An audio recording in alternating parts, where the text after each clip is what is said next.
இந்த புராண ஸ்லோகம் கண்ணன் வடமதுரையிலே பிறந்ததனுடைய வரலாற்றினை தெரிவிக்கிறது. ஸ்ரீவைகுண்டத்திலே ஸ்ரீமன் நாராயணனாக எழுந்தருளியிருந்த எம்பெருமான்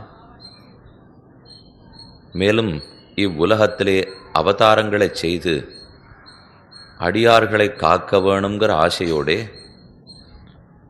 முதல் படியாக திருப்பார்க்கடலில் வியூகமூர்த்தியாக சயனித்தான். அவதாரங்களுக்கெல்லாம் அதுதான் பீஜம்னு சொல்லுவார்கள். அங்கிருந்து புறப்பட்டு மதுரைப்பட்டணத்தில் கண்ணனாக திருவவதாரம் பண்ணினான்.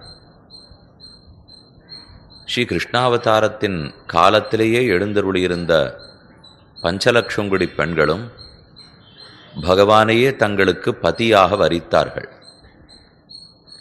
ஆனால் வெகு காலத்துக்கு ஊரார் அதற்கு இசைய மறுத்தபடியால் பகவானை கிட்ட முடியாமல் துன்பப்பட்டு கொண்டிருந்தார்கள். ஏதோ ஒரு சமயத்தில் மழை பெய்யாமல் போக கோகுலத்து தலைவர்கள் அனைவரும் இதற்கு ஒரு நோன்பு நோக்க வேண்டும், அப்பதான் ஊர் சுபிக்ஷமாவதற்கு மழை பெய்யும், அந்த நோன்பு நோற்பதற்கு தலைவன் வேணும், அத கோவலர் தலைவனான கண்ணன் இருக்கட்டும், கோபிமார்களெல்லாம் நோன்பு நோற்கட்டும் என்று அனுமதித்தார்கள்.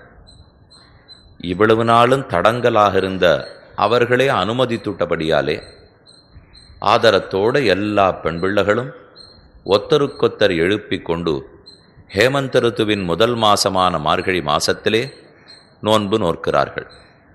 இது கோகுலத்தில் நடந்த சரித்திரம். அதனால தான் மாதம் மும்மாறி பொழுவதை பற்றியும் ஆழிமணைக்கண்ணா பாசுரத்திலே ஜலவருஷத்தை நீ வருஷிக்க வேணுங்கிற பிரார்த்தனையும்